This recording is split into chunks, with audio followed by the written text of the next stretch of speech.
ल गाइजहरू आज हामी कहाँ जाँदैछौँ? यो चाहिँ हल्का हाम्रो पाक्सलाई फेब्रुअरी हो कि रे, तर त्यो सिली मान्छे आएन। अब हामी तिनजना चाहिँ जान लागेको छौँ माथि। स्वयम्भू होइन त जेपाती नबोल्नु न बाबु, कहाँ स्वयम्भू हो यो चाहिँ बुद्ध पार्क रे। ब्रोको फेभरेट ब्लगर सम्राट ब्लगले आएको ठाउँ। हुन त म पहिला पनि आइसकेको छ यहाँ। ब्रोको पहिला आएको छ आज फर्स्ट टाइम। ल केटाको चाहिँ फर्स्ट टाइम रहेछ। यहाँ अलि योगा ल भाले पनि छ यहाँ। म चाहिँ पहिला नै योगाको पनि ठाउँ पनि छ कि त्यहाँ। योगा सोगा मनपर्छ भने आयो हुन्छ यहाँ सबैलाई। तर इङ्ल्यान्ड चाहिँ अलिकति उकालो नै छ यहाँ। त्यस्तै हाम्रो केटा त सब फेरि एथलिटहरू हो कि र, फुटबल सुटबल जिम सिम हामी गइरहेको सब फिट हो कि फेरि हाम्रो केटाहरू चाहिँ, होइन केटा हो? यहाँ रक क्लाइम्बिङ जिम पनि रहेछ। केटाहरूले गरेछ यो? मेरो एकजना साथीले गरौँ भन्दै थियो, तर म चाहिँ कहिले गरेको थिइनँ। गरेको चाहिँ छैन मैले यो। त्यही गाइज, अब हामी जाँदैछौँ माथितिर कस्तो भ्यू हुन्छ तपाईँले देखाउँछु। ल बाटो चाहिँ यस्तो उकालो छ है, थाहा रहेछ। अब हामी आइपुग्नु लाग्यो। केटाहरू कस्तो भइरहेछ?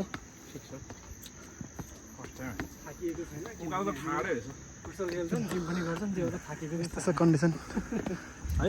जिम छोड्ने फुटबल छोड्ने होइन, त्यो भएर चाहिँ थाकिन्छ।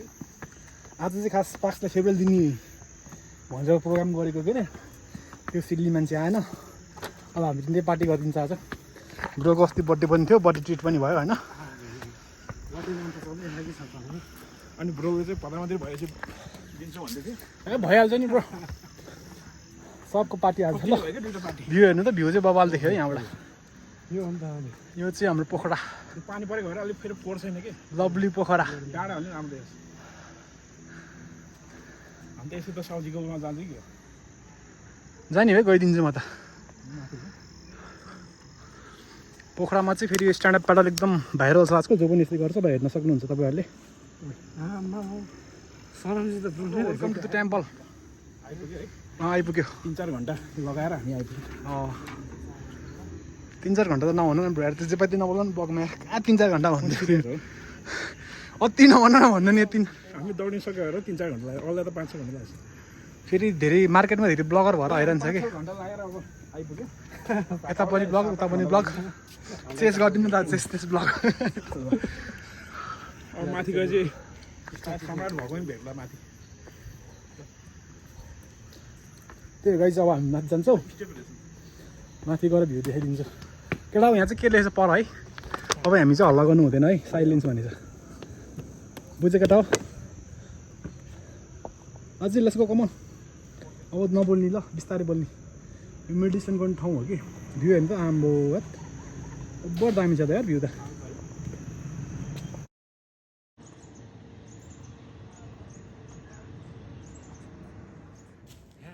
ल केटाहरू आइपुग्यो। कस्तो भइरहेछ आशिषजी? एकदम फ्रेस एयर। थाकेको अलिअलि हल्का। ब्रो कस्तो भइरहेछ? ब्रो त पुरा हेलमेट लाएर सेफ्टी भएर हिँड्छ त हो। होइन अब त तर लास्ट टाइम आउँदा चाहिँ मलाई यति लामो चाहिँ थिएन जस्तो लागेको थियो। आज चाहिँ किन यस्तो लामो लाग्यो? उल्टो बाटो पनि के हुन्न आज, यो आफ्नै ठाउँ हो। केही हुँदैन हौ आज। लेकबाट कति टाढा नै छ र, यहीँ तल त हो लेक। अहिले चाहिँ यो सिजन चेन्ज हुने बेला भएर ग्रिनेरी भएर बढ दामी देखिन्छ कि। म त सुक्खा देख्थेँ नि त। चाहिँ बाटोमा आइपुग्यो। कस्तो भइरहेछ ल? केटाहरूलाई अँधेरो नहुँदै लिएर आइदिएँ नि मैले होइन। केटाहरू त डराएर अँधेरो हुन्छ त्यही आइदिएँ कि। तर हामी चाहिँ बाटोमा आइपुग्यो। यो चाहिँ अब यता माथि गयो भने चाहिँ हामी मेटल गाडीको टायर देखो ल रोड डेटिङ आइरहेछ हौ उतातिर चाहिँ। ल शुक्र कर हम दुनिया में लौट चुके हैं। देखो मैं बस मोबाइल देखते रहिए हर सोमवार और गुरुवार रात ठीक के 12 बजे। अगर तुमने हेलमेट क्यों पहन रहा है मेरे को समझ नहीं आ रहा। वो प्यारासुट हेर्दा मेरो प्यारासुट ठोकायो त केटाहरूले चाहिँ बल्ल रिलिफ भयो जस्तो छ हौ अघिदेखि अघिर सियर मेन भइसक्यो यस्तो थियो अनि त्यहाँ गोबर हालेर उस गर्नुपर्छ भन्थ्यो क्या त्यो पखाल्ने थियो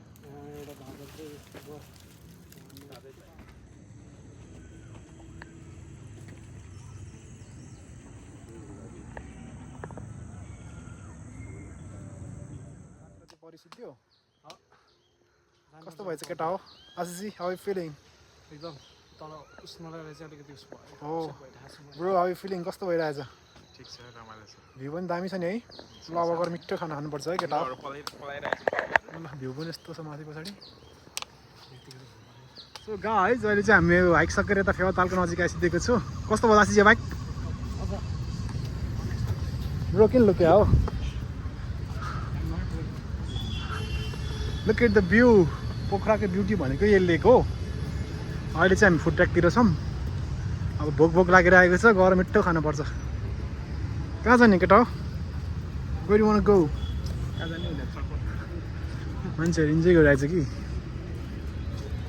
चाइनिजमा आइसिकेको छ हौ ब्रोको आएको यहाँ भन्नु त फेरि एकचोटि एकचोटि भन न हाम्रो ब्रो चाहिँ फेरि हाम्रो ब्रो चाहिँ बिग फ्यान हो कि ल हेर्नुहोस् रेस्टुरेन्ट चाहिँ ओभर छ हौ हाम्रो वा लुक एट दिस चाइना जस्तो फिल हुन्छ त हो